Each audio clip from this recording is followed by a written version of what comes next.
think it's a really uncertain time for Armenia right now, just being here for a few days. I've never visited the country before, but speaking with Armenians, there's a lot of concern about what's going on geopolitically, as there should be, because the region is so unstable.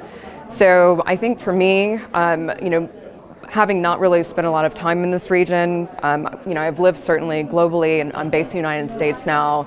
I feel like there needs to be more of a concerted effort to sort of communicate outside of Armenia what's going on here, what the uncertainties are, like how sort of fragile the nation is, because you're in between all of these sort of conflicts and major superpowers. And I just think there could be a lot more maybe outreach and education to let the rest of the world know what it's like here and how frightening the situation is for the country. A divide between the educated and people who are maybe more poor or living in poverty here, and trying to bridge the digital divide in terms of just access to information and news.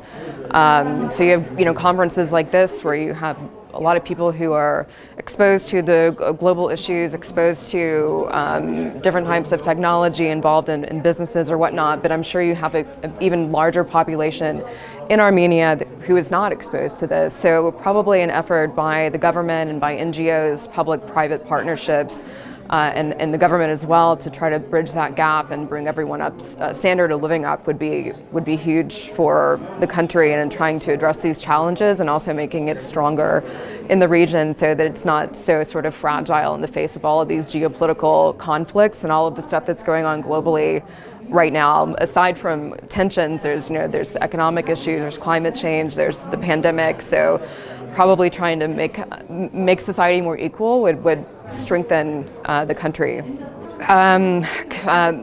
Communication, media, fundamentally, I'm sure. I realize that there are Armenians. I was just speaking with someone this morning whose family lives in Syria. He's Armenian, and they moved there at some point in the past, century or so, because of conflict or whatnot here in Armenia. So probably a more concerted effort to unite via media or communication or social media. I just really feel like coming here for the first time and being exposed to this country and meeting people who live here, I feel like I'm fairly global and fairly educated about things going on politically, but there's so much more to learn about this country and like what it has to offer. So I feel like thinking more about how to use the media, how to use social media to sort of exert more soft power, because Armenia is such a small country, so it's going to be a huge undertaking and challenge, but sort of leveraging global networks and thinking about more soft power and communication to get the word out about what this country is and what's going on here, and sort of why it's important to think about